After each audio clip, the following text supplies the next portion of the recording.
Со представувањето на звездената постава, Land Rover потврди дека е подготвен за настап на Дакар.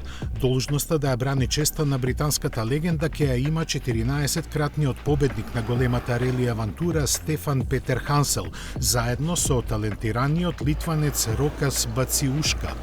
Третиот возач ќе биде одреден дополнително.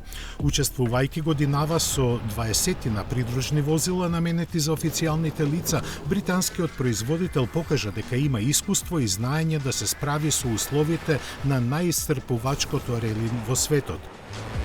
Возилото кое ќе настапува во стоп категорија сериски модели е изведено од најмоќната опта верзија на Defender која има 4,4 литарски твин турбо V8 мотор.